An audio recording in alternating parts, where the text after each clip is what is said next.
প্রেক্ষাপট এতই খারাপ, কিয়ামতের আলামতগুলো এমন ভাবে প্রকাশ হয়েছে এখন যে একজন ইমানদার মুসলিমের পক্ষে নিশ্চিন্তে থাকা আর ভালো থাকাটা খুব কষ্টকর। তো দেখুন, এই জামানার কথাই নবীজি বলছেন সাল্লাল্লাহু আলাইহি ওয়াসাল্লাম, তোমাদের সামনে এমন একটা যুগ আসছে, নবীজি বলছেন জামানা সাবরিন, কঠিন জামানা। এই জামানায় ঈমান নিয়ে চলাটা হবে হাতের মধ্যে আগুন নিয়ে চলার মতো। আমার অবজারভেশন 2026-27 পর্যন্ত একটা অর্থনৈতিক মন্দা চলতে পারে। বলবে কিছু কিছু লোক যে ভবিষ্যৎবাণী করতে যাবে, ভবিষ্যৎবাণী নয়। আপনি বর্তমান সম্পর্কে খবর রাখেন না বলেই বর্তমানকে আপনার ভবিষ্যৎ মনে হচ্ছে। সম্মানিত উপস্থিতি, কেমন আছেন আপনারা? আলহামদুলিল্লাহ আলা কুল্লি হাল ওয়া ফি কুল্লি মাকান। যদিও বা বর্তমান প্রেক্ষাপটে একজন মুসলিম ভালো থাকতে পারে না, বর্তমান প্রেক্ষাপট এতই খারাপ, কিয়ামতের আলামতগুলো এমন ভাবে প্রকাশ হয়েছে এখন যে একজন ইমানদার মুসলিমের পক্ষে নিশ্চিন্তে থাকা আর ভালো থাকাটা খুব কষ্টকর। তারপরেও নবী সাল্লাল্লাহু আলাইহি ওয়াসাল্লাম আমাদেরকে দিক নির্দেশনা দিয়েছেন যে যখন ফিতনার যুগ আসবে, ফিতনার যুগ বলতে চতুর্দিক থেকে ফিতনার ফাসাদ। ফিতনা ফাসাদ কেমন? মানে আল্লাহ রাব্বুল আলামিন কোরআনে একটা বিষয় বলছেন, সমাজ তার উল্টা চলছে, এগুলো ফিতনা। নবী সাল্লাল্লাহু আলাইহি ওয়াসাল্লাম হাদিসে একটা বিষয় বলেছেন, সমাজ তার উল্টা চলছে, এর নাম ফিতনা। পরিবারে ফিতনা, ধর্মের মধ্যে ফিতনা, সমাজে ফিতনা, অর্থনীতিতে ফিতনা, এখন সংস্কৃতির মধ্যেও ফিতনা। তো এই ফিতনাময় পরিবেশে নবী সাল্লাল্লাহু আলাইহি ওয়াসাল্লাম বলেছেন, কেউ যদি ঈমান এবং আমলের উপরে, মানে নবী সাল্লাল্লাহু আলাইহি ওয়াসাল্লামের আদর্শের উপরে সবর করতে পারে, টিকে থাকতে পারে, তার জন্য 50 জন শহীদ সাহাবীর নেকি হবে ইনশাআল্লাহ। ফিতনাময় পরিবেশে যদি সবর করা যায়, হকের উপর অটল থাকার চেষ্টা করা যায়, ইনশাআল্লাহ আপনি 50 জন শহীদ সাহাবীর নেকি পাবেন ইনশাআল্লাহ। তো প্রত্যেকটা ক্ষেত্রেই আপনি ফিতনা পাবেন। পরিবারের দিকে তাকাবেন, দেখবেন পরিবারের বন্ধনগুলো আগের মতো নাই, প্রচুর ডিভোর্স হচ্ছে, স্বামী স্ত্রী বিচ্ছেদ প্রচুর বেড়ে গেছে। তারপরে সন্তান সন্ততি আমাদের পরিবারে যারা আছে, দেখবেন এরা বেশিরভাগই দুনিয়াদার হয়ে গেছে, দিনের খুব একটা ফিকির নাই। বেশিরভাগ পরিবারের সদস্য দেখবেন নামাজ কালামের এখন ধার ধারছে না। ম্যাক্সিমাম পরিবার থেকে আস্তে আস্তে পর্দাটা কিন্তু শিথিল হয়ে যাচ্ছে। আপনি ব্যক্তি জীবনের দিকে তাকিয়ে দেখেন, ধর্মের সাথে আমরা বলি না যে 90% মুসলিমের বাংলাদেশ, দেখবেন মেজরিটি সংখ্যক মুসলিম 5 ওয়াক্ত নামাজ জামাতে পড়ে না। বেশিরভাগ মুসলিম দেখবেন আল কোরআন বিশুদ্ধ করে তেলাওয়াতও করতে পারে না। তো এরপরেও আমরা দাবি করি যে আমরা প্রকৃত মুসলিম, জান্নাত আমাদের জন্য অপেক্ষা করছে। বাস্তবতা এমন নয়। যারা কোরআন আমরা টুকটাক করতে জানি, তাদের মধ্যে কত পার্সেন্ট কোরআনের অর্থ বোঝে? এই আল্লাহ পাকের কিতাব আমার হাতে আছে, এই কিতাবের অর্থ কতজন বোঝে? এটা একটা চ্যালেঞ্জ। যারা কোরআন পড়তে জানি আমরা, তাদের প্রতি চ্যালেঞ্জ, দেখেন তাদের মধ্যে কত পার্সেন্ট মানুষ কোরআনের অর্থ বলতে পারবে। আর অর্থটা যে জানা জরুরি, এই বিষয়টাও আমরা এখন জনগণকে বোঝাতে ব্যর্থ হচ্ছি। কোরআনের অর্থটা যে বোঝাটা জরুরি, এটা বোঝাতেও ব্যর্থ হচ্ছে। কারণ আমরা সবাই প্রত্যেক হরফে 10 নেকি পেতে চাই। কোরআন তেলাওয়াত করলে প্রত্যেক হরফে 10 নেকি হবে, এই তো। এই কনসেপ্ট যখন আমার মাথায় ঢুকে গেছে, আমি ওখানে নিজেকে থামিয়ে দিয়েছি। অর্থ বুঝে গবেষণা করলে এবং কোরআন কেন্দ্রিক জীবন ব্যবস্থা করলে যে আরো বেশি নেকি হয়, এটা আমার মাথায় নাই। প্রত্যেক হরফে 10 নেকি তো আপনি পাবেন তেলাওয়াত করলে, অর্থ বুঝে এর ভিতরে ঢুকলে, গবেষণা করলে এর মূল স্বাদটা পাওয়া যায়, এটা আমরা বুঝতে পারছি না। দেখবেন বেশিরভাগ মানুষ কোরআনের অর্থটা জানে না। আবার আমরা যারা টুকটাক ভাঙাচুর অর্থ জানি, তারা আবার দেখবেন কোরআনের সমস্ত আদেশ মেনে চলতে পারছি না এবং কোরআনের সমস্ত নিষেধও বর্জন করতে পারছি না। সমস্যা কিন্তু এখানেও থেকে গেছে। আবার কোরআনের ব্যাখ্যা আছে হাদিস, এই হাদিসকে কেন্দ্র করে কোন বিভ্রান্তির সুযোগ ছিল না, কিন্তু এখানেও আমরা বিভিন্ন জাল এবং মানে বানোয়াট হাদিসের উপর আমলও শুরু করেছি। হাদিসের নামে এমন অনেক কিছু চলছে সমাজে যেগুলোর সাথে হাদিসের কোনো সম্পর্ক নাই। বলতে চাচ্ছি হাদিসের নামে আবার সমাজে এমন অনেক আমল চালু আছে যেগুলোর সাথে আমার হাদিসের কোনো সম্পর্ক নেই। তো দেখুন, ধর্মের মধ্যে সমস্যা থেকে গেছে। আবার আমরা সবাই মুসলিম, আমাদের সবার ইউনাইটেড থাকার কথা। মুসলিম একটা জাতি, তাদের আল্লাহ একজন, রাসূল একজন, তাদের সবার মধ্যে একটা ইউনিটির কথা ছিল। কিন্তু আমরা ধর্মতাত্ত্বিক ভাবে এবং পলিটিক্যালি আমরা বিভিন্ন দলে বিভক্ত এবং আপোষের মধ্যে মিল মহব্বত কম। বাইরে হয়তো আমরা বলি যে আমি একজন ধর্মতাত্ত্বিক দলের সদস্য, সে আরেকটা ধর্মতাত্ত্বিক সংগঠনের সদস্য, সে আরেকটা মানহাজ ফলো করে, সে আরেক জামায়াতের, সে আরেক তরিকা ইত্যাদি। আমরা সবাই এক, যদি আমরা বাইরেই কথাটা বলি, কিন্তু অন্তর থেকে কিন্তু আমাদের এই বিষয়টা আসছে না। যদি আসতো, যদি আমরা ভিতর থেকেই ঐক্যবদ্ধ হতে পারতাম, তাহলে উম্মার আজকে এই অবস্থা হতো না। দেখুন, ধর্মকেন্দ্রিক অনেক প্রবলেম থেকে গেছে এখন। আবার আল্লাহ রাসূল সাল্লাল্লাহু আলাইহি ওয়াসাল্লাম হাদিসের মধ্যে এবং আল্লাহ পাক কোরআনের মধ্যে ধর্ম নিয়ে বাড়াবাড়ি করতে নিষেধ করেছেন। ধর্ম নিয়ে বাড়াবাড়ি করো না, তোমরা নিজেদের ধর্ম পালন করো। আমরা নিজের ধর্ম যতটা না পালন করি, অন্যের ধর্মের দিকে আঙ্গুলটা কাছে বেশি তুলি। আমরা আগে নিজের রিলিজিয়নটাকে ঠিক মতো পালন করি, দেখবেন সমাজ ঠিকই পরিবর্তন হয়ে গেছে। তো আমি একটা ধর্ম পালন করি বলে অন্য ধর্মের মানুষের প্রতি বিদ্বেষ পোষণ করতে হবে, তাদের উপর ঘৃণার মনোভাব প্রকাশ করতে হবে, এটা আল্লাহ পাক শেখান নাই, তার রাসূল শেখান নাই। আল্লাহ এবং তার রাসূল কি শিখিয়েছেন? ইসলামের সত্য বিষয়টাকে আপনি সবার সামনে উপস্থাপন করবেন, যার ইচ্ছা হবে সে কবুল করবে, যার ইচ্ছা হবে সে অস্বীকার করবে। যার যার কবরের শেষে যাবে, যার যার হিসেব শেষে দিবে। চাপিয়ে দেওয়ার সিস্টেমটা ইসলামের মধ্যে নাই। এখন আসেন, পরিবারে আপনাকে ফেলতে কিছু বললাম, অর্থনৈতিক জীবনে যাবেন, ব্যবসা বাণিজ্যের মধ্যে যান, দেখেন বেশিরভাগ কালোবাজারি করছে, সিন্ডিকেট করছে, মজুদদার মাপে কম দিচ্ছে, জনগণকে ঠকাচ্ছে, করছে না? ইকোনমিক্যাল ফেলতা। তারপর আপনি আরো দেখবেন ইকোনমিক সেক্টরে রিবা ভর্তি, সুদ রিবা মানে কি? সুদ, রিবা দিয়ে ভর্তি, ঘুষ ছাড়া কাজ হচ্ছে না। ঠিক আছে? অন্যের সম্পদ আত্মসাৎ না করলে আমাদের পেটের ভাত হজম হচ্ছে না। এই যে দুর্নীতি বলেন, ঘুষ বলেন, রিবা বা সুদ বলেন, হ্যাঁ, তারপরে কালো বাজারি বলেন, কালো টাকা সাদা করার টেন্ডেন্সি বলেন, পাচার বলেন, সবগুলো অর্থনৈতিক ফিতনা। এগুলো হচ্ছে কি? অর্থনৈতিক ফিতনা। আর বিশ্বের ফিতনা তো করে, ওটা তো বলার অপেক্ষা লাগে না। বিশ্বের সবচেয়ে বড় ফিতনা ছিল দ্বিতীয় বিশ্বযুদ্ধ। তার আগে একটা হয়েছে প্রথম বিশ্বযুদ্ধ, যেখানে প্রায় কয়েক কোটি মানুষ মারা গেছে। সেকেন্ড ওয়ার্ল্ড ওয়ারে আরো বেশি মানুষ মারা গেছে। এখন বিশ্বকে ছেড়ে দেওয়া হচ্ছে একটা থার্ড ওয়ার্ল্ড ওয়ারের দিকে। যে কোনো সময় একটা তৃতীয় বিশ্বযুদ্ধের আশঙ্কা করছেন এখনকার যারা মিলিটারি অ্যাফেয়ার্স নিয়ে পড়াশোনা করেন, ওয়ার্ল্ড অ্যাফেয়ার্স নিয়ে পড়াশোনা করেন, তারা এগুলো বলতে পারবেন ভালো।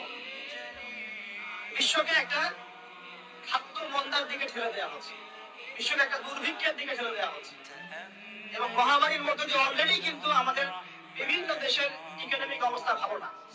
তার উপরে খাদ্য সংকট, তার উপরে যে বৈশ্বিক যুদ্ধগুলো, আমদানি রপ্তানি বন্ধ হয়ে যাচ্ছে, তেল গ্যাসের দাম বেড়ে যাচ্ছে, জনগণ হাহাকার করছে। এই পলিটিক্যাল গ্লোবাল অ্যাফেয়ার্স এর ফিতনা এগুলো।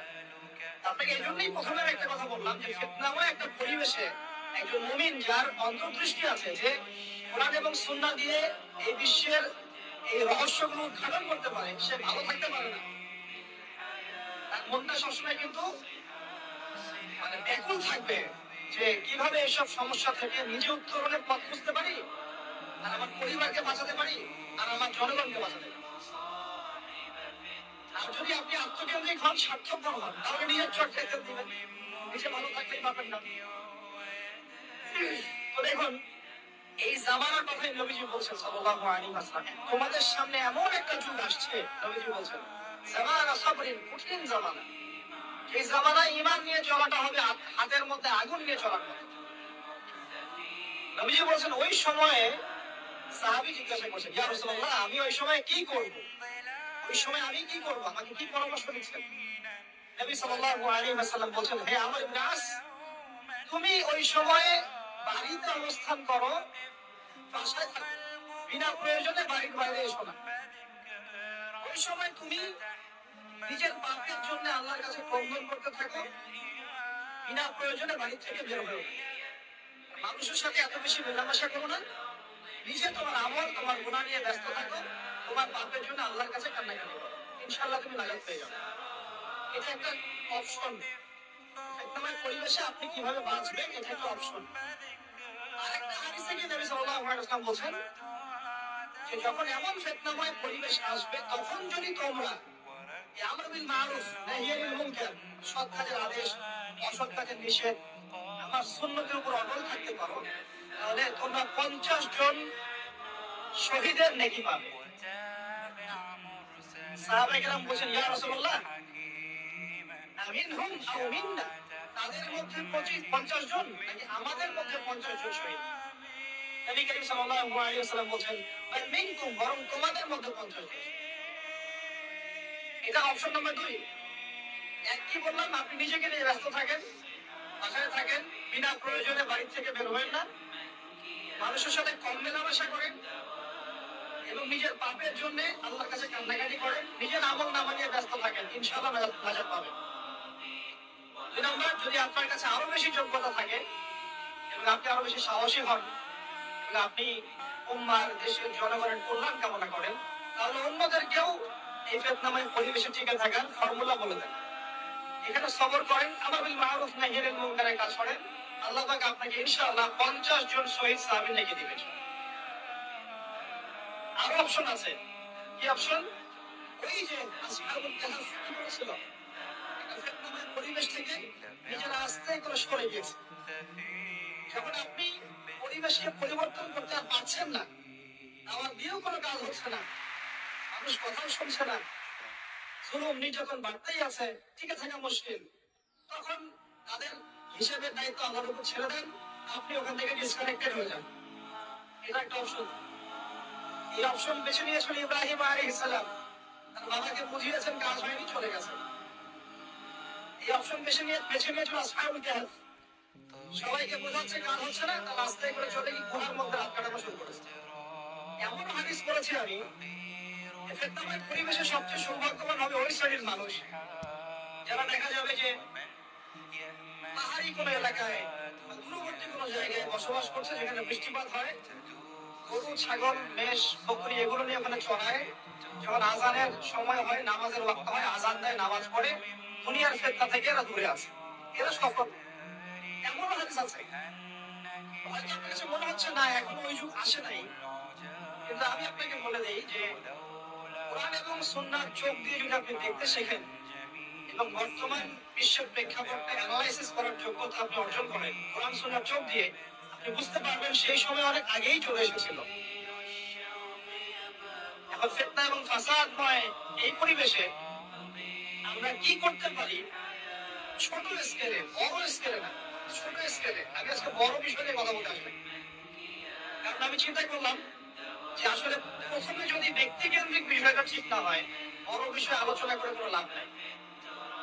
ব্যক্তি যদি ঠিক না হয়, বড় বিষয়ে আলোচনা করে আসলে কোনো লাভ নাই, আপনারা বুঝবেনও না, মাথার উপর দিয়ে চলে যাবে। এখন গ্লোবাল অ্যাফেয়ার্স নিয়ে কথা বলে খুব একটা ফায়দা নাই আপনার। এখন ইকোনমিক পুরো এই সুদভিত্তিক সিস্টেম আপনি চেঞ্জ করতে পারবেন না, এবং পুরো যে তাগতি ব্যবস্থা আপনি চেঞ্জ করতে পারবেন। আপনি কি করতে পারবেন? আপনি নিজেকে পরিবর্তন করতে পারবেন, আপনার পরিবারকে পরিবর্তন করতে পারবেন। এতটুকু আপনার পক্ষে এখন পর্যন্ত সহজ, ঠিক না ভাই? ঠিক কথা। এটা আপনি এখন করতে পারবেন। এটা ফর্মুলা কি? ফর্মুলা ঘাটতে গিয়ে আল্লাহ পাক আমার মাথার মধ্যে একটা হাদিস নিয়ে এসে দিলেন। আমি বিশ্বাস করি যে আপনারা বলছেন মাওলানা, আল্লামা, আমি আসলে এমন কিছু নই, এই কথাগুলো আসলে আমার সাথে যায় না। আমি নিতান্তই একজন ছোট মানুষ এবং তাদের জ্ঞানের পথের পথযাত্রী, আমি তাদের ইলম হয়ে থাকতে চাই, আমি মুফতি হই, আমি মুহাদ্দিস মুফাসসির, এই যে শব্দগুলো আপনারা বলছেন, এমন কিছুই নেই। আসলে কি আমাদের মাঠে আমি জান্নাতে যেতে পারবো কিনা আমি নিজেই জানি না। যখন কোনো মানুষ নিজেকে অনেক বড় বড় করা শুরু করবে, বুঝে নিবেন সেই ইবলিসের আনুগত্য করা শুরু করেছে। ইবলিস বলেছিল আমি খলাকতানি মিন নার ওয়া খলাকতাহু মিন তিন, আমাকে সৃষ্টি করেছেন আগুন দিয়ে, আদমকে সৃষ্টি করেছেন মাটি দিয়ে, আমি কেন আদমকে সিজদা করতে যাব? এই যে ইবলিসের চরিত্র, আদা ওয়াস্তাকবার, সে উদ্ধত হয় এবং অহংকার প্রদর্শন করে।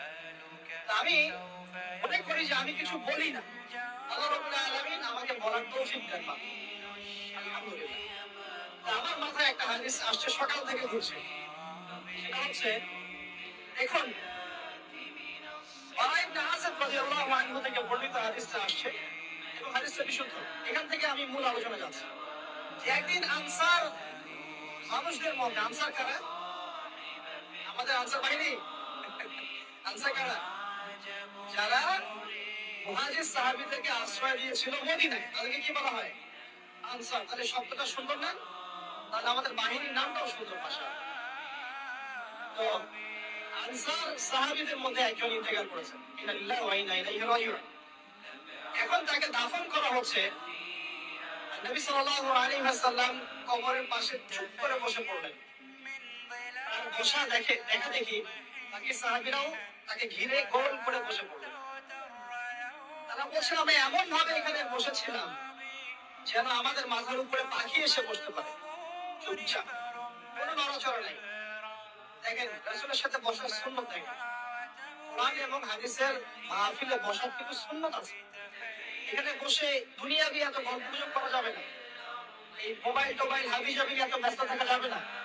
দিলের কান দিয়ে শুনতে হবে, ঠিক আছে? আদব আছে, তাহলে কথা আপনার উপর তাসির করবে না। আর এমন ভাবে বসেছিলেন যেন মাথার উপরে পাখি বসতে পারে। সুবহানাল্লাহ। এবার নবী করিম সাল্লাল্লাহু আলাইহি ওয়াসাল্লাম বলছেন যে যখন মাইয়িতকে কবরে শোয়ানো হয়, তখন সে তাকে দাফন করে যাওয়া ব্যক্তিদের হাঁটার খসখস আওয়াজ শুনতে পায়। এরপরে তাকে যখন শুইয়ে দেওয়া হয়, সে যদি মুমিন ব্যক্তি হয় তাহলে তার মাথার দিকে তার সালাত এসে দাঁড়িয়ে যায়। দুনিয়াতে আপনি যে নামাজগুলো পড়েছেন, আমি যে নামাজগুলো পড়ছি, এগুলো মাথার দিকে দাঁড়িয়ে যায়। ডান দিকে চলে আসে তার সওম, সওম মানে কি? রোজা। বাম দিকে চলে আসে যাকাত, যাকাত মানে কি? যাকাতের সাথে তো আমরা পরিচিত নই। আমরা ওই যে রাস্তাঘাটে যে দান খরচ গুলো ওঠানো হয়, এগুলোর সাথে খুব পরিচিত, তাই না? কত টাকা কত পয়সা গান ঘরে আর টাকা কালেকশন করে না। অনেক সময় দেখা যায় রাস্তায় যাচ্ছি আমরা গাড়ি নিয়ে, পারলে গাড়ির সামনে এসে হুমড়ি খেয়ে পড়বে টাকা নেওয়ার। এইভাবে টাকা কালেকশন করতে কে শিখিয়েছে ইসলামে? আর আমরা অনেক সময় ছোট ছোট বাচ্চাদেরকে দিয়ে, মাদ্রাসার ছোট ছোট বাচ্চাদেরকে টাকা কালেকশন করে, এটা ঠিক না। কেন ঠিক না জানেন? ছোটবেলা থেকেই ওর ব্যক্তিত্ব নষ্ট হচ্ছে। এই হাতটা উত্তম না এই হাতটা উত্তম? উপরের হাত উত্তম, নিচের হাত উত্তম? ছোটবেলা থেকে সে নিচের হাতে অভ্যস্ত হচ্ছে। দেখেন, এত টাকা পয়সা কালেকশন করে আমাকে আরেকটা স্বতন্ত্র মসজিদ করতেই হবে, জরুরি, খুবই জরুরি ছিল। মানুষের কাছে হাত চেয়ে, হাত পেতে রাস্তাঘাটে এরকম করে গাড়ি থামিয়ে, তারপরে কি বলবো, সুর করে গান গিয়ে এত টাকা পয়সা কালেকশন করতেই হবে? মসজিদটা আমাকে টাইলস ফিটিং করতেই হবে, এসি মসজিদ করতেই হবে? আমরা এমনও মসজিদ রং করে দেখেছি 10 বছরেও টাকা কালেকশন শেষ হয়নি। 10 বছর ধরে কালেকশন হচ্ছে। আমি ছোটবেলা থেকে দেখছি কালেকশন হচ্ছে। তো এগুলো আমাদের ব্যক্তিত্ব নষ্ট করে। মুসলিমরা উপরের হাতের মালিক। সারা বিশ্ব আমরা একসময় চালিয়েছি। এই পশ্চিমা সভ্যতা আমাদেরকে কি শিখায়? সারা বিশ্ব আমরা চালিয়েছি। এই আপনার উমাইয়া খেলাফতের সময়ও কর্ডোভায় আব্দুর রহমানের যে শাসন ছিল, কর্ডোভায়, স্পেন, পর্তুগাল, পুরো জায়গাগুলো পশ্চিমা বিশ্বের, এগুলো মুসলিমরা শাসন করেছে প্রায় 500-600 বছর। ইতিহাস তো আমরা জানিও না, পড়িও না, ভুলে গেছি। ইতিহাস পড়তে হয়। হিস্ট্রি ঘাটলে দেখবেন রাসূল সাল্লাল্লাহু আলাইহি ওয়াসাল্লামের 23 বছরের নববী যুগ, স্বর্ণযুগ, তারপর আবু বকর সিদ্দিকের খেলাফত, তারপর ওমর ইবনে খাত্তাবের খেলাফত, আবু বকর সিদ্দিকের 2 বছর বা 2.5 বছর, ওমর রাদিয়াল্লাহু আনহুর প্রায় 10 বছর, তারপর উসমান রাদিয়াল্লাহু আনহুর 12 বছর, আলী রাদিয়াল্লাহু আনহুর প্রায় 2.5 বছর, তারপরে হাসান রাদিয়াল্লাহু আনহু 6 মাস, এরপরে উমাইয়া খেলাফত শুরু হলো মুয়াবিয়া রাদিয়াল্লাহু আনহু হাতে প্রায় 20 বছর। উমাইয়ারা শাসন করেছে প্রায় 90 থেকে 100 বছর। তারপর জাব নদীর যুদ্ধে উমাইয়া আব্বাসীয়রা একে অপরের সাথে যুদ্ধ করেছে। পরে উমাইয়ারা পরাজিত হয়ে আব্বাসীয়রা ক্ষমতায় গিয়েছে। ক্ষমতায় গিয়ে তারা প্রায় শাসন করেছে প্রায় 550 বছর। এদিকে উমাইয়াদের মধ্যে যারা পরাজিত হয়েছে ওরা চলে গিয়ে আন্দালুসিয়া ওইদিকে খেলাফত কায়েম করেছে। তারপরে আবার এদিকে ফাতেমি খেলাফত ছিল, উসমানীয় খেলাফত ছিল, তারপরে মিশরে তুরুনি একটা রাজবংশ ছিল, আমাদের সাবকন্টিনেন্টে মোগলরা ছিল, সারা বিশ্বে আমরাই ছিলাম। ইতিহাস তো ভুলে গেছে। আমরা সবসময় উপরের হাত ছিলাম, উপরের হাত। আমরা দিতাম মানুষ নিত। এখন কি হয়েছে? আমরা এখানে আমরা চাই মানুষ দেয়, ওরা কি এমনি দেয়? ওরা চড়া সুদ দিবে, ব্যাংকে যান লোন নিতে, চড়া সুদ। এই সুদ শোধ করতে গিয়ে বিভিন্ন দেশ শ্রীলঙ্কা হয়ে যাচ্ছে। সুদটা শোধ করতে হবে, এমনি তো আপনাকে আর দিবে না। এই সুদটা শোধ করতে গিয়ে আমাদের জিনিসপত্রের দাম বেড়ে যাবে, তারপরে দেখবেন জনগণের উপর কর বেড়ে যাবে, অনেক প্রবলেম। আর এই প্রবলেমগুলো ফেস করতে হবে কি কারণে? রিবা বা সুদের কারণে। এই যে বলছি, দেখেন ছোটবেলা থেকেই যে আমরা নিজের হাতে অভ্যস্ত হচ্ছি, এটা ত্যাগ করতে হবে। ব্যক্তিত্বের পরিচয় দেন। এত টাকা পয়সা চেয়ে প্রতিষ্ঠান করার দরকার নেই। আমার জমি আছে 1 বিঘা, আমি প্রতিষ্ঠান করবো। আপনার 2 বিঘা আপনি করেন, যার সামর্থ্য হলে সে করবে, সামর্থ্য নেই করার দরকার। আর একটা মসজিদ যদি কবুল হয়, একটা মসজিদ একটা জেলার জন্য যথেষ্ট। একটা মসজিদ নববী থেকে নবী সাল্লাল্লাহু আলাইহি ওয়াসাল্লাম সারা দুনিয়া শাসন করেছে। আর আমাদের নাম কোটি কোটি মসজিদ, কোটি কোটি মসজিদ বাংলাদেশে। এই যুগের কথা নবীজি বলেছেন, যে যুগে মসজিদগুলো চাকচিক্যময় হবে, মসজিদ কি হবে? চাকচিক্যময় হবে, হেদায়েত উঠে যাবে। মসজিদের মধ্যে সরগোল হট্টগোল বেড়ে যাবে। দেখেন না মসজিদে হট্টগোল বেড়ে গেছে না? এটা সেই যুগ যেটা বলছিলাম প্রিয় ভাইরা, যে নিচের হাতে অভ্যস্ত না, উপরের হাতে অভ্যস্ত হতে হবে। এই কারণে এই যে হাদিসের কথা শুরু করলাম, যে আনসার সাহাবী কারা ছিল, যারা মুহাজির সাহাবীদেরকে আশ্রয় দিয়েছে। এখন এই সাহাবীদের মধ্যে একজন ইন্তেকাল করেছে, তার লাশ যখন রাখা হচ্ছে তখন নবীজি বলছেন, মাথার দিকে মাইয়াতের আসে কি? সালাত। সালাত মানে কি? নামাজ। 5 ওয়াক্ত নামাজ আজকে থেকে ছাড়বেন? কথা করেন, আজকে থেকে 5 ওয়াক্ত নামাজ ছাড়বো না ইনশাআল্লাহ। একটা হাদিস খালি বলি, মান তারাকা সালাতান মুতাআম্মিদান ফাকাদ কাফারা। মান তারাকা সালাতান মুতাআম্মিদান ফাকাদ কাফারা। আবার শুনেন, قال رسول الله صلى الله عليه وسلم من ترك صلاة متعمدا فقد كفر. المعاذ بن جبل رضي الله عنه كان يقول من ترك صلاة متعمدا فقد برئت من ذمة الله. যে ব্যক্তি নিজের উপর ফরজ নামাজ ছেড়ে দিল, সে কুফরি করলো, সে কুফরি করলো, সে কুফরি করলো। মুআয বিন জাবালকে নবী সাল্লাল্লাহু আলাইহি ওয়াসাল্লাম বলেন, যে ব্যক্তি ফরজ নামাজ ইচ্ছা করে ছেড়ে দিল, সে ব্যক্তি আল্লাহর জিম্মা থেকে মুক্ত হয়ে গেল। নামাজ ছাড়বেন প্রিয় ভাই, জামাতের সাথে ইনশাআল্লাহ। আল্লাহ আমাকে তৌফিক দেখ, আপনাদের সবাইকে তৌফিক দান করুন, আমিন। জামাত যদি না পান, একা পড়ে নেবেন, ঠিক আছে? যদি ঘুমিয়ে থাকেন, ঘুম থেকে উঠে পড়বেন। ভুলে গেছেন, যখন মনে হবে তখন পড়বেন। ওযু করার পানি নাই, কি করবেন? তায়াম্মুম করবেন। তায়াম্মুমেরও কিছু নাই, আপনার কোনো কাপড়ই নাই, সতর ঢাকার কোনো কাপড়ই নাই, কি করবেন? বসে বসে নামাজ পড়বেন, ওই অবস্থা। এটা কোনো মাফ নাই। আপনার ওযু করার কোনো পানি নাই, তায়াম্মুমের কিছুই নাই, কাপড়ও নাই, সতরে কখনো নগ্ন হয়ে বসেই নামাজ পড়বেন, মাফ নাই। যখন শোয়ানো হবে, মাথা থেকে কি থাকবে? সালাত। তাহলে আমরা যারা ফরজ সালাত এখন আদায় করছি না, আজকে তওবা করেন, বলেন আস্তাগফিরুল্লাহ আল্লাযী লা ইলাহা ইল্লা হুয়াল হাইয়ুল কাইয়ুম ওয়া আতুবু ইলাইহি। হে আল্লাহ, আমরা তওবা করছি, সারা জীবনে যত নামাজ পড়ি নাই এই সমস্ত নামাজ না পড়ার পাপ থেকে তোমার কাছে তওবা করছি। ঠিক আছে, এটা আস্তাগফিরুল্লাহর অর্থ নয়, আমি বাংলায় বললাম। আর যদি নামাজ কাজা করে আদায় করে দিতে পারেন আলহামদুলিল্লাহ, খুবই ভালো। যদি নাও পারেন তাও এখন থেকে আর কোনো নামাজ বাদ দিয়ে না, আর বেশি বেশি নফল নামাজ পড়ার চেষ্টা করেন। আল্লাহ পাক তৌফিক দান করুন। আসুন, তারপরে ডান দিকে কি? সাওম। সাওম মানে কি? রোজা। রমজান মাসে রোজা রাখি সবাই তো, মাশাআল্লাহ, আলহামদুলিল্লাহ। রমজান মাসে সাওম রাখার পাশাপাশি বেশি বেশি নফল সাওম রাখার ব্যাপারে অভ্যস্ত হওয়ার চেষ্টা করতে হবে। সবচেয়ে সেরা সাওম গুলো হচ্ছে মাসের 3 দিন, আইয়ামে বীজের সাওম, যাদের 13, 14 এবং 15 তারিখ। আর সপ্তাহে 2 দিন, সেটা হলো বৃহস্পতিবার এবং কি সোমবার। আল্লাহ পাক তৌফিক দান করুন, আমিন। এছাড়া আরাফার সাওম আছে, আশুরার সাওম আছে, ঠিক আছে, জিলহজ মাসের প্রথম 10 দিন রাখতে পারেন। এবার বাম দিকে কি?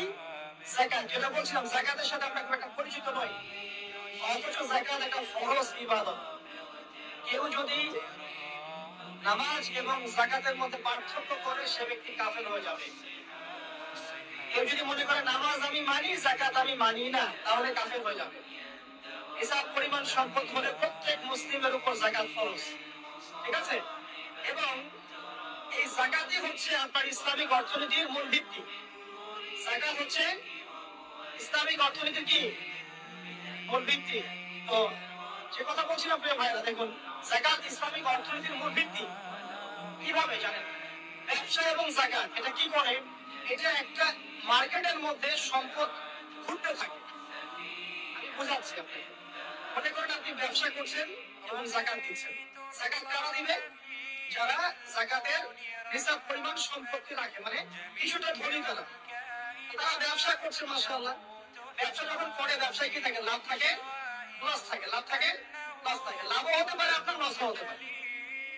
আর সুদে কি? শুধু লাভ, লস আছে, লস থাকে। পার্থক্য বোঝেন। এখন ব্যবসা যখন আপনি করবেন, এই টাকা, মূল যে ক্যাপিটাল যেটা বলে অর্থনীতির ভাষায়, এটা মার্কেটের মধ্যে সার্কুলেট করতে থাকবে। আজকে আপনি ধরি লাভ করেছেন, কালকে লস করবেন, এই ধর আরেকজনের হাতে চলে যাবে। সে আবার ব্যবসা করছে, সে লাভ করলে সম্পদ তার হাতে থাকলো, লস করলে আরেকজনের হাতে। মানে এই মানিটা, ক্যাপিটাল যেটা, এটা মার্কেটের মধ্যে ঘুরতে থাকে, ঘুরতে থাকে। আজকে কেউ ধনী, কালকে কেউ ধনী, আজকে কেউ ফকির, কালকে কেউ ধনী, এভাবে। এখানে আল্লাহ পাক যাকে ইচ্ছা হয় ধন দেন, যাকে ইচ্ছা হয় দরিদ্র করেন। এটা আল্লাহ পাক নিয়ন্ত্রণ করেন।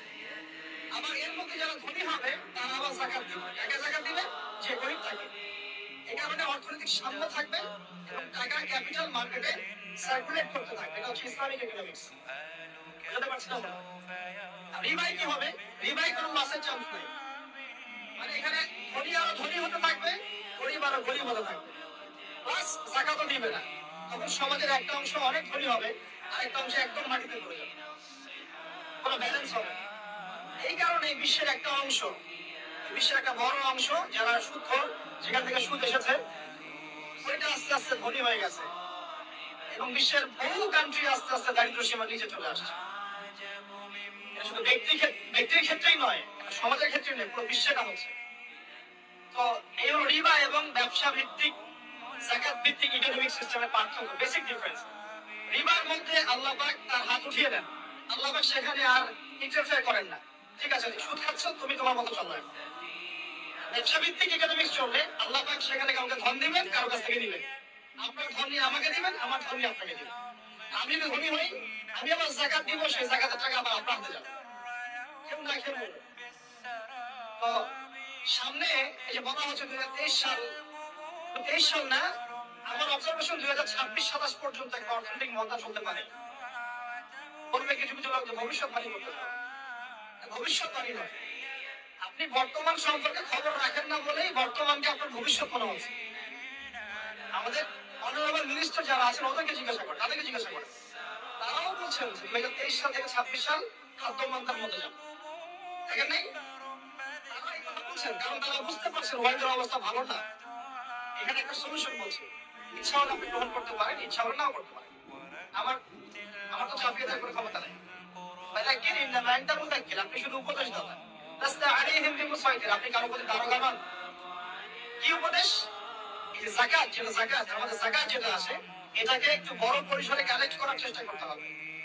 করে যদি আমরা সুষ্ঠু বন্টন করতে পারি গরিবদের মাঝখানে, ইনশাআল্লাহ কেউ খাদ্য অভাবে মারা যাবে না ইনশাআল্লাহ।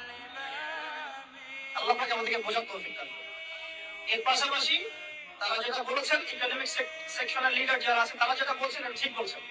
তারা বলছেন কৃষিভিত্তিক অর্থনীতির কথা বলছেন, এটার সাথে আমি 100% একমত। কারণ আল্লাহ পাকের কোরআন, এই কোরআনের মধ্যে বেশিরভাগ যে অর্থনীতির কথা এসেছে তা হচ্ছে কৃষিভিত্তিক অর্থনীতি। এটা কি জানেন? হয়তো জানেন না। কোরআনে যত ইকোনমিক সিস্টেমের কথা আসছে তার মধ্যে সবচেয়ে বেশি এসেছে কৃষিভিত্তিক অর্থনীতির কথা, তারপর ব্যবসা এবং যাকাত। অতএব তারা ঠিকই বলেছেন, দেশের যারা ইকোনমিক সেকশনে গবেষণা করছেন তারা ঠিক কথাই বলেছেন যে কৃষিভিত্তিক অর্থনীতি হচ্ছে আমাদের অর্থনৈতিক মন্দা দূর করার অন্যতম উপায়। ঠিক বলেছেন, আমি একমত।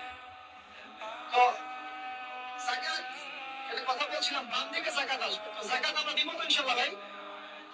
যাদের, শোনেন, বাংলাদেশে এমন অনেক শিল্পপতি আছে যাদের একজনের যাকাতের টাকা দিয়ে একটা গ্রাম চলতে পারে। আর যাকাতের টাকা কিন্তু শুধু এক বছরে আসবে না, প্রতি বছরেই ঘুরে ঘুরে আসবে। মনে করেন যে আপনাদের এলাকার মধ্যে অনেক বৃত্তশালী আছেন, আমি দোয়া করি মন থেকে আল্লাহ পাক বৃত্তশালীদের অন্তরটাকে নরম করে দিক এবং ওসমান রাদিয়াল্লাহু আনহুর মতো দানশীল করে দিক। আমরা দোয়া করি। আমরা কারো খারাপ চাবো? সবার জন্য হেদায়েতের দোয়া করবো। টাকা থাকতে তো সমস্যা নাই, কিন্তু টাকা থেকে যদি উসমান রাদিয়াল্লাহু আনহু হতে না পারলাম তাহলে সমস্যা। টাকা থাকতে কোনো সমস্যা নাই, ধন আপনাকে আল্লাহ দিতেই পারে। এই ধনটাকে উসমান গনি রাদিয়াল্লাহু আনহুর মতো আল্লাহর পথে বিতরণ করে দেন। ইনশাআল্লাহ আল্লাহ পাক আপনাকে জান্নাতুল ফেরদাউস দান করবেন। তো অনুরোধ থাকবে, দেখেন, আপনারা যদি একটা এলাকার যাকাত কালেক্ট করতে পারেন, মনে করেন কথার কথা এখানে কিছু মেয়ে আছে যারা খারাপ পথে পা বাড়িয়েছে, আমার কথা বুঝতে পারছেন? আচ্ছা, এরকম পল্লী অনেক জায়গা আছে না? এক বছরের যাকাতের টাকা দিয়ে সমস্ত যৌন পল্লীর মেয়েদেরকে কাজ দেওয়া সম্ভব, কর্মে আনা সম্ভব। ওদেরকে কাজের ব্যবস্থা করে দেন, ওরা কাজ করবেন ইনশাআল্লাহ। কোনো মেয়ে এই কাজ করতে চায় না, আমার মত। কোনো মেয়ে চায় না যে ইজ্জত বিক্রি করে খাবো, কোনো মেয়ে যাবে? কখনো যাবে না। ওকে আপনি ভালো কাজের ব্যবস্থা করে দেন, এই যাকাতের টাকা দিয়ে, দেখবেন ইনশাআল্লাহ সেই খারাপ পথ ছেড়ে দিয়েছে। অনেক দেখবেন দরিদ্র মানুষ আছে যে পড়াশোনা করার কোনো সুযোগ নেই, টাকা পয়সা, পড়াশোনা করতে চাই কিন্তু টাকা পয়সা নেই, হীরা জ্ঞান অর্জন করতে চাই, দেশকে কিছু দিতে চাই, টাকা নেই, তাকে আমরা হেল্প করতে পারি না।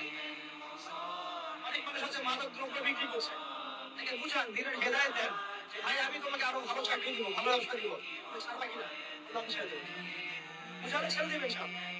এই যে মেগা প্রজেক্ট যেটা কথা বলি আমরা, আত্মোন্নয়নমূলক বলেন, যুব উন্নয়নমূলক বলেন, বা কান্ট্রি ডেভেলপমেন্টের কথা বলেন, এখানে যাকাত একটা বড় শক্তি হতে পারে। তবে এটাকে সুষ্ঠুভাবে কালেক্ট করতে হবে এবং যাকাতের যে 8টা খাত আছে এই খাতগুলোতে সুষ্ঠুভাবে বন্টন করতে হবে। অমুসলিমদেরকেও যাকাত দেওয়া যায়। অমুসলিম যদি কেউ থাকে, দরিদ্র, তাকেও যাকাত দিয়ে সহযোগিতা করা যায়। আমরা সহযোগিতা করি না বলেই তো যে পশ্চিম থেকে লোকজন এসে সহযোগিতা করে খ্রিস্টান বানাচ্ছে এখন সবাইকে। আরো বাড়বে দিন দিন, দেখেন আমরা তো সহযোগিতা করছি না। আপনার পাশে আপনার প্রতিবেশী না খেয়ে মারা যাচ্ছে, আপনি যাচ্ছেন না। এখন তো অন্য কেউ এসে যদি সাপোর্ট করে, অত তার দলেই ভিড়বে তখন।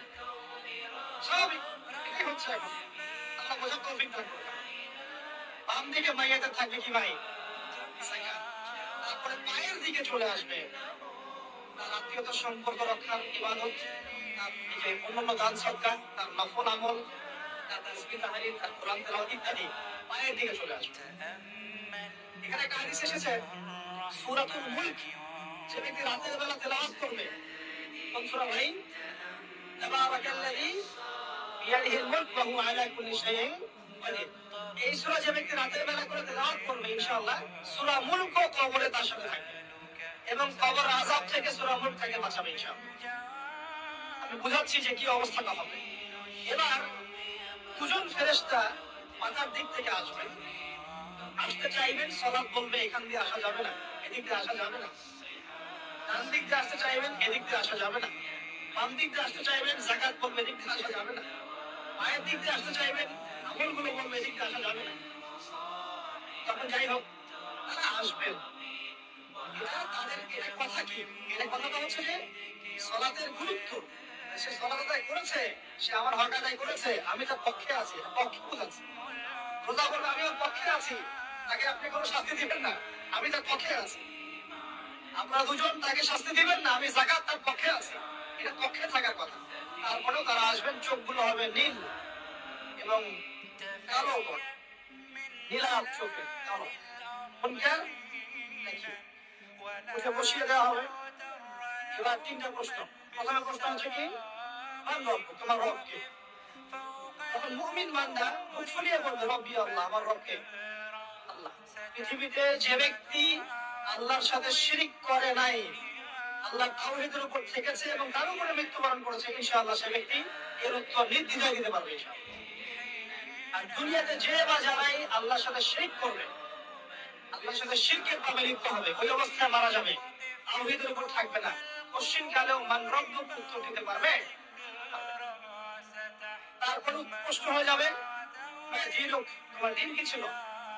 মুমিন বান্দা উত্তর দিবে কি, দিন ইয়াল ইসলাম, আমার দিন ছিল ইসলাম। এখানে শুনে রাখেন, পৃথিবীতে যারা ইসলামকে পরিপূর্ণ রূপে পালন করবে তারাই এই উত্তর দিতে পারবে ইনশাআল্লাহ।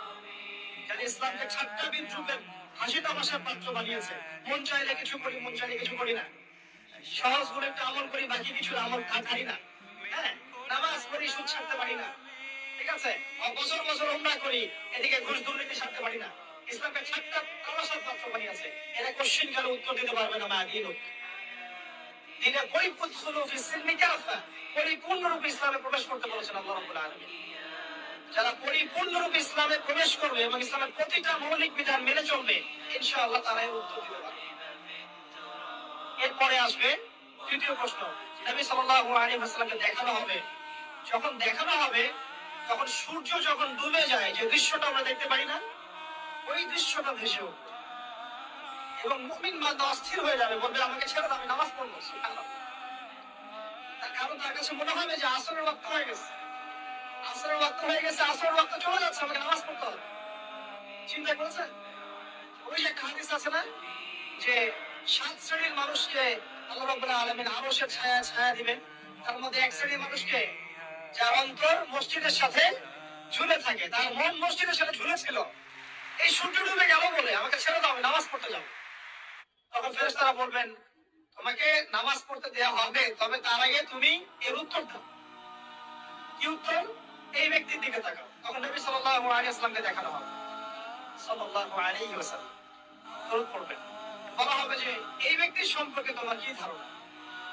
মান হাযা রাজুল বুইসা ফীকুম, এই ব্যক্তিকে যাকে তোমাদের কাছে পাঠানো হয়েছিল। মুমিন ব্যক্তি নির্দ্বিধায় বলে দিবে যে তিনি হচ্ছেন আমার নবী মুহাম্মদ রাসূলুল্লাহ সাল্লাল্লাহু আলাইহি ওয়াসাল্লাম। দেখুন, পৃথিবীতে যে বা যারাই নবী সাল্লাল্লাহু আলাইহি ওয়াসাল্লামের সুন্নতের উপর আমল করবে, ইনশাআল্লাহ সে তার উত্তর দিতে পারবে। দুনিয়াতে যারা নবীর সুন্নতের 5 পয়সা পরোয়া করছে না, তার আদর্শের 5 পয়সা দাম দিচ্ছে না, তারা কোশ্চিন কালে উত্তর দিতে পারবে। নাম হতে পারে আব্দুর রহমান, আব্দুর রহিম, নবীর সুন্নতের ধার ধারে না, তারা উত্তর দিতে পারবে। নবীর সুন্নতের গুরুত্ব কত গভীর, এটা আমাদেরকে এখান থেকে বুঝতে হবে। তাই প্রিয় যুবক ভাইরা, মুসলিম ভাইরা, আমাদের জীবনটাকে নবীর আদর্শ এবং সুন্নতে ঢেলে সাজাতে হবে।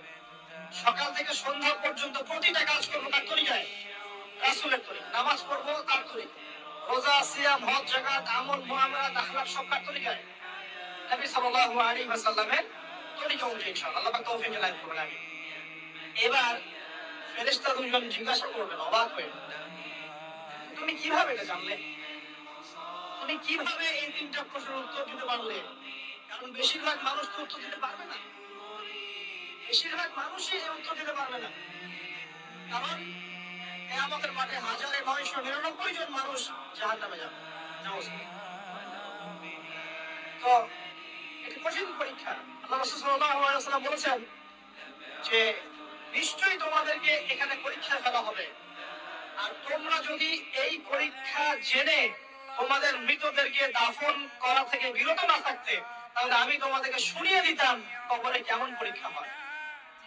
মানে যদি আমরা শুনতে পারতাম যে কবরে কেমন পরীক্ষা হয়, আমরা ভয়ে আমাদের মৃতদেরকে দাফন পর্যন্ত করতাম না।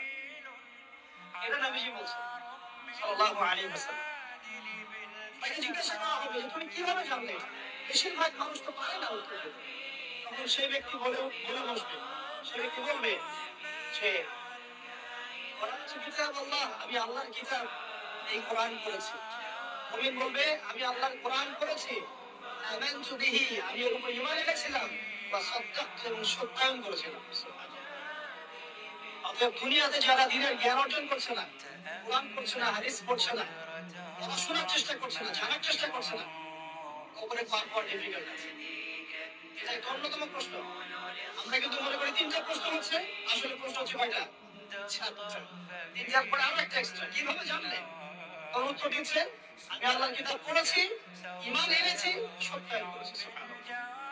নবী সাল্লাল্লাহু আলাইহি ওয়াসাল্লাম হাদিসের পরের অংশে বলছেন যে যখন কাফের বান্দাকে ওঠানো হবে, ডানেও কিছু নাই, বামেও কিছু নাই, সামনে পিছনে কিছু নাই, মাথার দিক থেকে ফেরেশতারা চলে আসবেন, উঠিয়ে বসানো হবে, প্রশ্ন করা হবে কে তোমার রব? একটাই উত্তর, লা আদরি, আমি জানি না। কি তোমার দিন? লা আদরি, আমি জানি না। যে আল্লাহর তো খবর নাই, আল্লাহ পাকের বিধান মেনে চলার কোনো খবরই নেই, পরোয়াই নাই। সে জানবে কিভাবে ইসলাম কি জিনিস? জানবে কিভাবে আল্লাহ কি জিনিস? ও তো আল্লাহকে চিনেই না। দিব্যি বলে বেড়াচ্ছে মহাবিশ্ব সৃষ্টি হয়েছে বিগ ব্যাং থেকে, আল্লাহ বলে কি নাই। মানুষ সৃষ্টি হয়েছে বান্দর থেকে, নাউজুবিল্লাহ। ওই যে ডারউইনের মতবাদ, কি থিওরি অফ এভলিউশন নাকি, অনেক জায়গায় পড়ছি ভাই, বলে গেছি। মানুষ তো আল্লাহকে চিনছে না। এখনো মানুষ মনে করছে যে আল্লাহ বলতে কেউ নাই, এবং এই মুক্ত চিন্তার নামে, বাক স্বাধীনতার নামে নাস্তিকতার যে চর্চাটা বেড়েছে বাংলায়, এটা আশঙ্কাজনক। বড় বড় বিশ্ববিদ্যালয় থেকে পড়ে আসছে, অনেক সময় দেখলাম বড় বিশ্ববিদ্যালয়ের প্রফেসর, সে বলছে যে মহাবিশ্ব বিগ ব্যাং দিয়ে সৃষ্টি হয়েছে, সৃষ্টিকর্তা নাই এখানে। তো মুসলিম বিজ্ঞানীর একটা কথা বলতেন যে মানুষ বিজ্ঞান সম্পর্কে অল্প জানলে নাস্তিক হয়ে যায়, অনেক গভীর জ্ঞান অর্জন করলে আল্লাহর কাছে আত্মসমর্পণ করে। খেয়াল করে দেখবেন ডক্টর, ইঞ্জিনিয়ার যারা বড় বড় লেভেলে চলে গেছেন, অনেক সিনিয়র, তারা কিন্তু বেশিরভাগ নামাজি দেখবেন, নামাজ পড়ে, দান সৎকার করে, সমাজ কল্যাণমূলক কাজ করে। তারা কিন্তু রোগীর সেবা করতে গেলেও বলে যে নামাজ পড়িয়ে, রোজা রাখিয়ে, তারা কিন্তু বলে। অনেক ডক্টর আমি দেখেছি এমন, যারা যত বেশি গবেষণা করে তারা তত বেশি আস্তিক হয়ে যায়।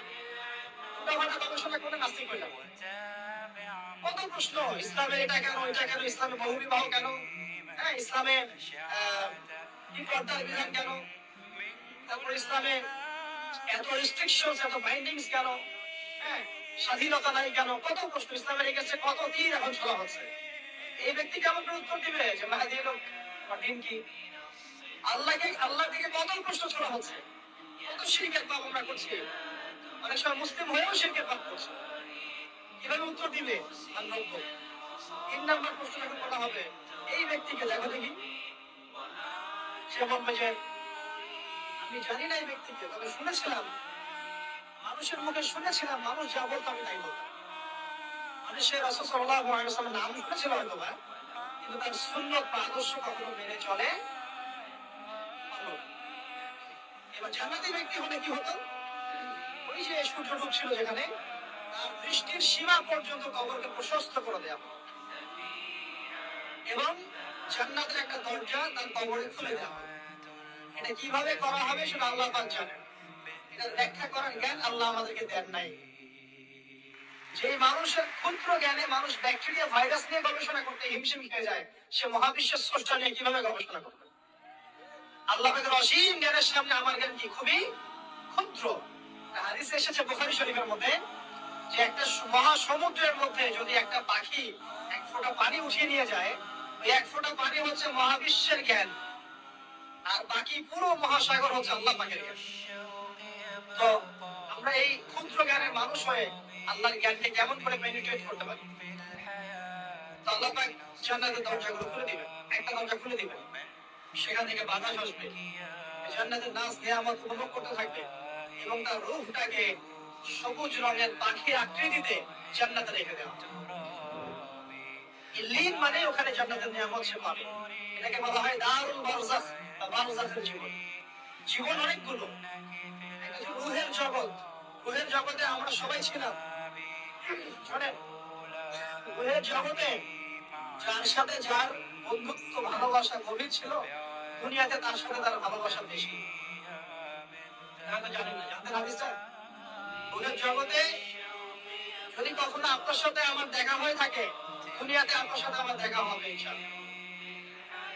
রুহের জগতে যদি আপনার আমার মধ্যে ঘনিষ্ঠ ভালোবাসা থেকে থাকে, এখানেও ভালোবাসা হয়ে যাবে ইনশাআল্লাহ। এটা বলে আমি আমার তোমাদের বয়ফ্রেন্ড গার্লফ্রেন্ড ভালোবাসা বলি না, ওই ভালোবাসার কথা বলি। আবার রুহের জগতে বিদ্বেষ, এখানেও দেখবেন বিদ্বেষ। ওটা একটা জগৎ ছিল যেখানে আল্লাহ পাক সমস্ত আদম সন্তানকে সৃষ্টি করে তাদের রূহটাকে রেখেছিলেন এবং ওয়াদা নিয়েছেন। কি ওয়াদা? আল্লাহ পাক বলেছেন আলাস্তু বিরাব্বিকুম, সূরা আরাফের 182 নম্বর আয়াত পড়ে দেখবেন, 182 নম্বর আয়াত। আল্লাহ পাক বলেছিলেন যে আমি ওয়াদা নিয়েছিলাম, আলাস্তু বিরাব্বিকুম, আমি কি তোমাদের রব নই? সবাই বলেছিলাম বেলা ইয়া রব্বি, অবশ্যই আপনি আমাদের রব। দুনিয়াতে এসে আমরা ভুলে গেছি। এই ভুলে যাওয়াটা মনে করাই দেওয়ার জন্য আল্লাহ পাক আসমানি কিতাব নাযিল করেন, নবী রাসূল পাঠান, আমাদের কান পর্যন্ত ইসলামের দাওয়াত পৌঁছে দেন, যাতে আমরা মনে করতে পারি। এবার আসেন রুহের জগতের পর আসলাম এই যে দুনিয়ার জগৎ। দারুদ দুনিয়া, দুনিয়ার মধ্যে আছি হয়তো 50, 60, 70, 100 বছর হায়েস্ট। এরপর যাবে দারুল বারজাখ, বারজাখের জগৎ।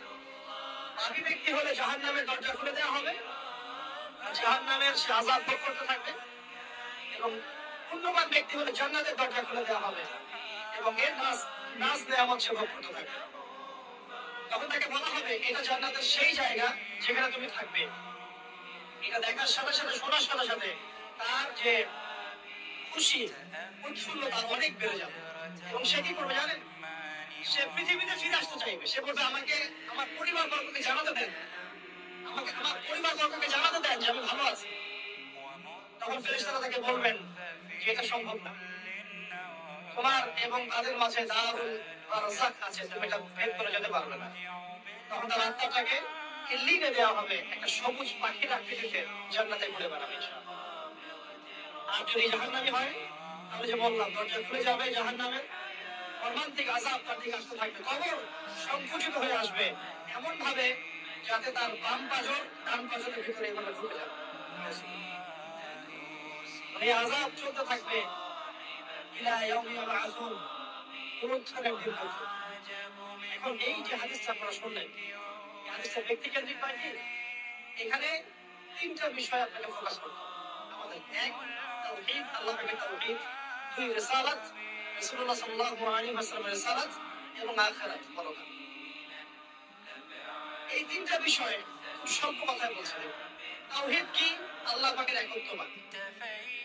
এক আল্লাহকে আপনি সৃষ্টিকর্তা মানবেন, রিজিক দাতা মানবেন, পালন কর্তা মানবেন, সন্তান দাতা, ভালো মন্দের মালিক, সমস্ত কিছুর মালিক কে? আল্লাহ। আল্লাহ আল্লাহ আমাকে বাঁচিয়ে রেখেছেন, আল্লাহ আমাকে মৃত্যু দিবেন, আল্লাহ আমাকে রিজিক দেন, আল্লাহ আমাকে সন্তান দিবেন, আল্লাহ আমার ভালোর মালিক, আল্লাহ মন্দের মালিক, আল্লাহ সমস্ত কিছুর মালিক। এই কনসেপ্ট পরিষ্কার থাকবে, লা ইলাহা ইল্লাল্লাহ পরিষ্কার থাকবে, সমস্ত বিষয় কার পক্ষ থেকে? আল্লাহর পক্ষ থেকে। তাওহীদ, সংক্ষিপ্ত কথা বললাম তাওহীদ। এর মধ্যে তিনটা ক্লাসিফিকেশন আছে, রুবুবিয়্যাত, উলুহিয়্যাত, আসমা ও সিফাত। এটা আপনারা কিতাবুত তাওহীদ বই থেকে পড়ে নিন। সংক্ষেপে বলে দেই, রুবুবিয়্যাত আল্লাহ পাকের সমস্ত বিষয়গুলো তার দিকে সম্বন্ধ করা, সৃষ্টিকর্তা, পালনকর্তা, রিজিক দাতা সবকে আল্লাহ। উলুহিয়্যাত কি? দুনিয়াতে এসেছি আল্লাহ পাকেরই দাসত্ব করতে হবে, অন্য কারো দাসত্ব চলবে না, তাওহীদ উলুহিয়্যাত। আসমা ও সিফাত কি? আসমা সিফাত মানে হচ্ছে আল্লাহ পাকের নাম গুণাবলী গুলো আছে, আল্লাহ পাক রহমান, আল্লাহ পাক রহিম, আল্লাহ পাক রাজ্জাক, আল্লাহ পাক গফুর, আল্লাহ পাক শরীফুল ইকাব, সমস্ত গুণাবলী কার? আল্লাহ। এই হলো আসমা সিফাত। আল্লাহ পাক যেমন, আল্লাহ পাক তেমন, আল্লাহ পাক নিজের মতো, কারোর সাথে তুলনীয় নন। আল্লাহু আহাদ, একক, আল্লাহুস সামাদ, তিনি অমুখাপেক্ষী, লাম ইয়ালিদ ওয়া লাম ইউলাদ, তিনি জন্ম দেননি, জন্মিতও নন, ওয়া লাম ইয়াকুল লাহু কুফুয়ান আহাদ, তার সমতুল্য কিছুই নাই। আল্লাহ থেকে সবকিছু হয়, এটাই হলো তাওহীদ। এখন এর অপোজিশন কি? শিরক।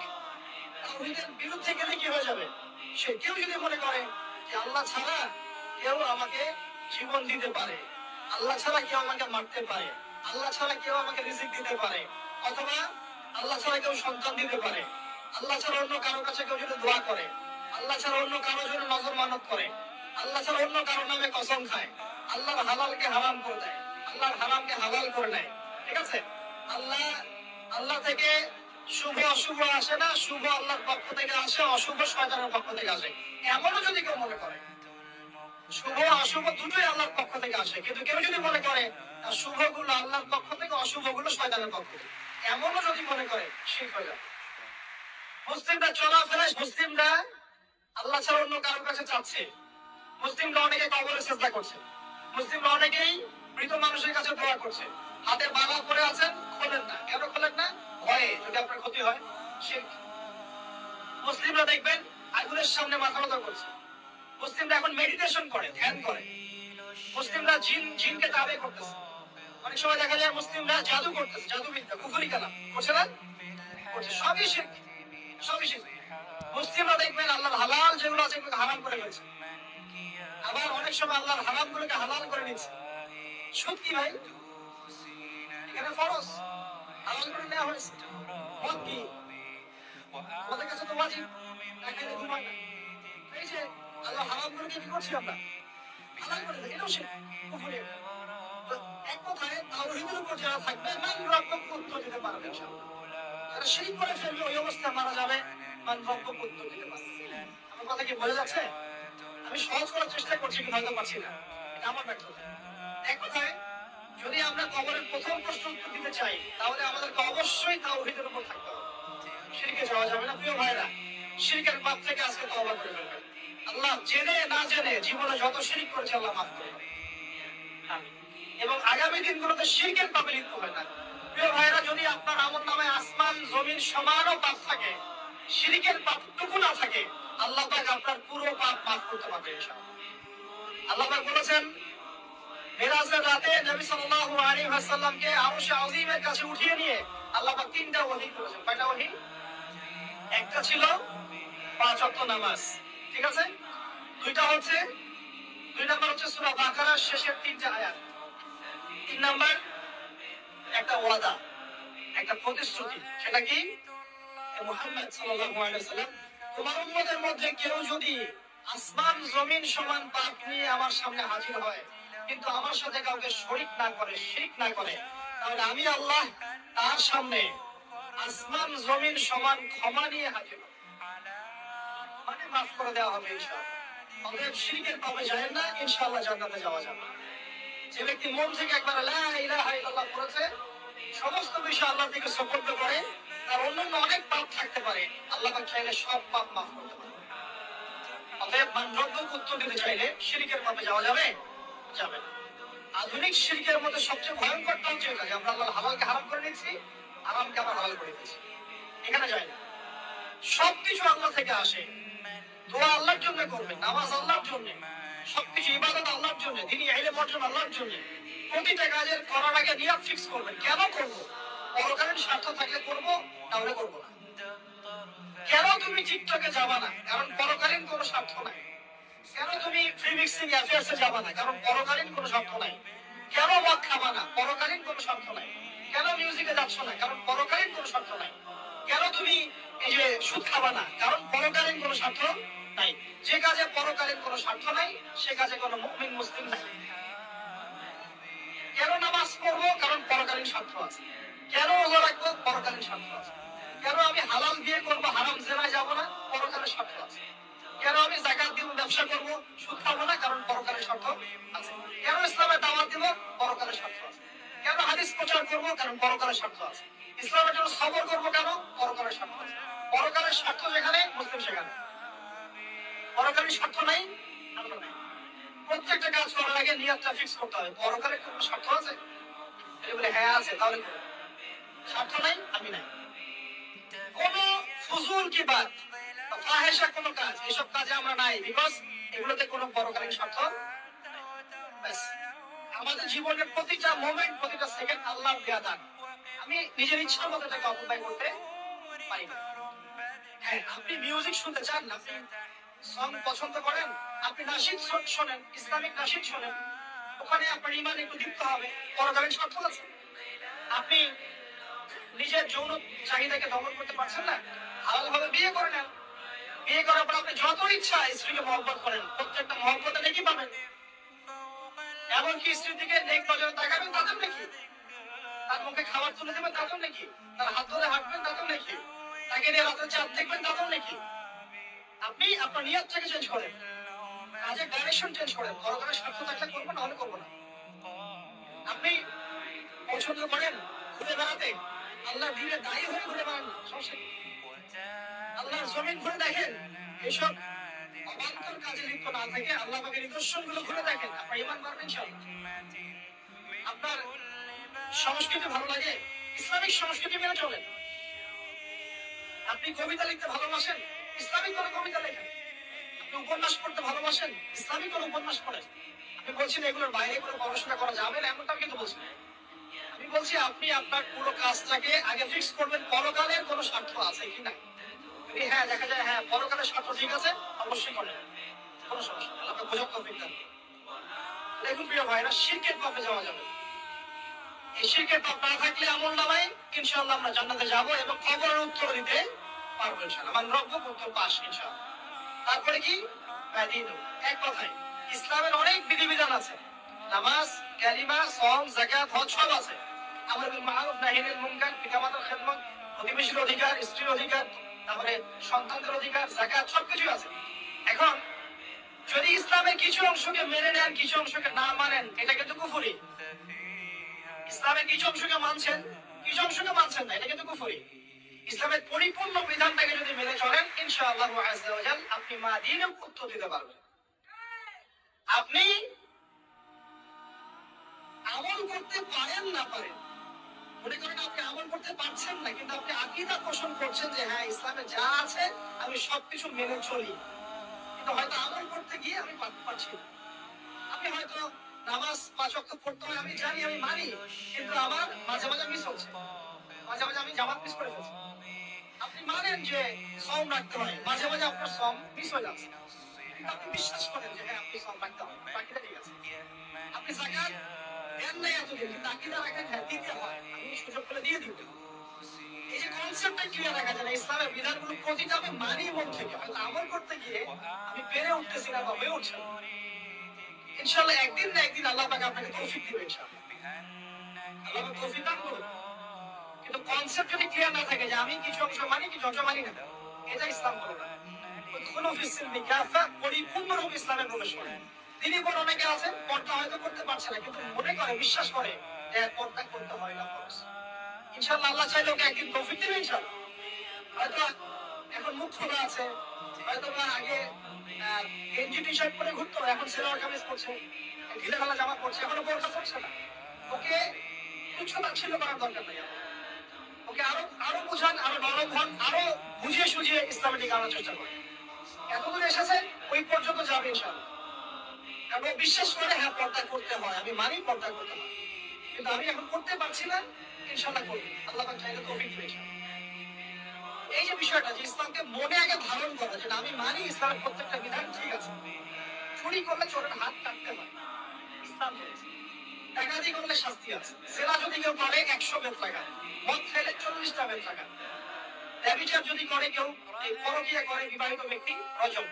এগুলো কেসাস, একজন আরেকজনকে হত্যা করলে তাকেও কেসাস করতে হয়। এই বিধানগুলো আছে। এখন আপনি বলতে পারেন আমি এই ওয়ার্ল্ডের প্রেক্ষাপটে এটাকে বাস্তবায়ন করতে পারছি না, কিন্তু আমি বিশ্বাস করি ইসলামের বিধানগুলো আছে, এটা আল্লাহর বিধান। ইনশাআল্লাহ আপনি মাফ পেয়ে যাবেন, ইনশাআল্লাহ আল্লাহ চাইলে আপনি মাফও পেয়ে যাবেন।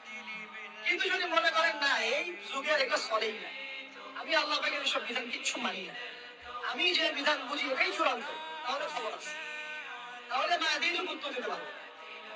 বুঝলেন বিষয়টা, বুঝলেন, আকীদাটা ক্লিয়ার করেন যে না আমি পারতেছি না, এটা একটা বিষয়, কিন্তু আমি বিশ্বাস করি ইসলামের একটা অংশ, হয়তো আমি এখন পারছি না, ইনশাআল্লাহ বলছি আল্লাহ চাইলে আপনাকে তৌফিক দিবেন ইনশাআল্লাহ। আমরা দোয়া করি আল্লাহ পাক আমাদেরকে পরিপূর্ণরূপে ইসলামে প্রবেশ করার তৌফিক দান করুন। আর সর্বশেষ কি, এটা যদি করতে পারে মা দিনের উত্তর দিতে পারবে, মানে নবীর উত্তর গ্রহণ দিতে পারবে। যখন একজন ব্যক্তি সারা জীবন নবী সাল্লাল্লাহু আলাইহি ওয়াসাল্লামের সুন্নতের উপর আমল করতে পারে, এই যে ঘুম থেকে উঠলেন, বাস রাস্তা নিয়ে দৌড়ে চলে গেলেন বাথরুমে, কি জন্য? ঘুম থেকে উঠলেন, আগে চোখটা একটু ঘুষতে হবে, মুখে হাত দিতে হবে, তারপরে আপনি দোয়া করবেন। কি দোয়া করবেন? আলহামদুলিল্লাহিল্লাযী আহইয়ানা বা'দা মা আমাতানা ওয়া ইলাইহিন নুশুর। তারপরে আপনি যাবেন বাথরুমে। দোয়াটা না পড়ে কেন দিলেন? ঘুমাচ্ছেন, ঘুমানোর আগে আপনি অবশ্যই বলবেন। ঘুমানোর আগে একদম একটা গান শুনে একটা গার্লফ্রেন্ডের সাথে 10টা মিনিট কথা বলে হ্যাঁ জান রাখি ব্যাস, তারপরে ঘুমিয়ে গেলেন। ঘুমটা আপনার জন্য ইবাদত হলো না? আরামে লিপ্ত হতেন না? আল্লাহুম্মা বিইসমিকা আমুতু ওয়া আহইয়া পড়তেন, সূরা মুলক পড়তেন, সূরা কাফিরুন পড়তেন, সূরা ফালাক নাস ইখলাস পড়তেন, ঘুমিয়ে যেতেন। পুরো ঘুমটাই ইবাদত। পুরো ঘুমটাই নাকি ঘুমিয়ে আছেন নাকি বাঁচছেন? আপনি ইচ্ছাকৃতভাবে আপনার আমলটা নষ্ট করলেন। ইস্তেঞ্জা করতে গেছেন, ইস্তেঞ্জা করতে গিয়ে গান শুরু করে দিল বাথরুমে। বাথরুম সিঙ্গেল আছে না কিছু? বাথরুমে গান গাওয়ার জায়গা নেই, ওখানে গান শুরু করলো। বাথরুমে গান গাবেন কেন? আপনি ঢোকার সময় বলবেন কি বিসমিল্লাহ আল্লাহুম্মা নাউযু বিকা মিনাল খুবসি ওয়াল খাবাইস, এরপরে ইস্তেঞ্জা করবেন, তারপরে আপনি গুফরানাকা বলে বের হয়ে আসবেন। পুরো ইস্তেঞ্জার সময়টুকু নাকি নামাজ পড়তে দাঁড়িয়েছেন, এখানে রিয়া কোনো লৌকিকতা থাকবে না, লোকজন আমাকে দেখছে আমি ভালো করে নামাজ পড়ি এমন থাকবে না। নামাজে দাঁড়িয়েছেন আল্লাহর জন্য খালেস। এখন আল্লাহ আপনার মাঝখানে আর কেউ নেই, আল্লাহ আপনার মাঝখানে আর কেউ নেই। এমনকি যা ইচ্ছা তাই নামাজ পড়বেন। একদল বেরোচ্ছে এখন দেখে 2 ওয়াক্ত নামাজ পড়ে। তাদের বক্তব্য হচ্ছে যে 5 ওয়াক্ত নামাজ নাকি কোরআনে নাই, আর ওরা খালি কোরআন মানে হাদিস থেকে মানে না। কত যে ফেরকা এখন বেরোচ্ছে আল্লাহ ভালো জানে। 5 ওয়াক্ত নামাজ কোরআনে নাই বলে, সুবহানাল্লাহ। 2 ওয়াক্ত নামাজ পড়ে। এখন নামাজ কি মন গড়া ভাবে পড়লেই হবে? ফজরের নামাজে দাঁড়িয়েছেন, ফজরের নামাজ কয় রাকাত? 2 রাকাত। এখন আমি যদি বলি নামাজ তো ভালো কাজ, 2 এর জায়গায় 4 পড়লে কি সমস্যা ফজরে? এমনটা বলি হবে? কেন হবে না? কারণ নবী সাল্লাল্লাহু আলাইহি ওয়াসাল্লাম 2 পড়েছেন, আমাকে 2 পড়তে হবে। 4 পড়লে আপনার নামাজ বাতিল। ফজরের নামাজ 4 রাকাত পড়লে নামাজ কি বাতিল হবে না? মাগরিবের নামাজে দাঁড়িয়েছেন 3 রাকাত নামাজ, তাহলে আপনি মনে চিন্তা করছেন না 3 এর জায়গায় আমি 4 পড়বো, 5 পড়বো। নামাজ তো ভালো জিনিস, বেশি করলে কি সমস্যা? সবকিছু বেশি করতে হয় না। রাসূলুল্লাহ সাল্লাল্লাহু আলাইহি ওয়াসাল্লাম যা দিয়েছেন তাই করতে হয়। এর নাম সুন্নাত। বাইরে গেলে হবে কি বেদাত। প্রত্যেকটা কাজ খেয়াল করতে হবে। তো প্রত্যেকটা আমল এভাবে নামাজ, রোজা, রোজা রাখবেন রমজান মাসে, রোজা রাখলে এটা ফরজ। আর আপনি চিন্তা করেন রোজা তো ভালো জিনিস, আমি রমজানও রাখবো, শাবান পুরো 2 মাসে রাখবো, হবে? দেখেন নফল বিষয়টা আলাদা, আমি ফরজের কথা বলছি। কেউ যদি মনে করে ফরজ রোজা আমি 2 মাসে রাখবো, রমজানও রাখবো, শাবানও রাখবো, রোজা ভালো জিনিস করলে কি সমস্যা হবে? হবে না। এভাবে হজ, হজ করতে হয় ওইখানে আরাফার মানে।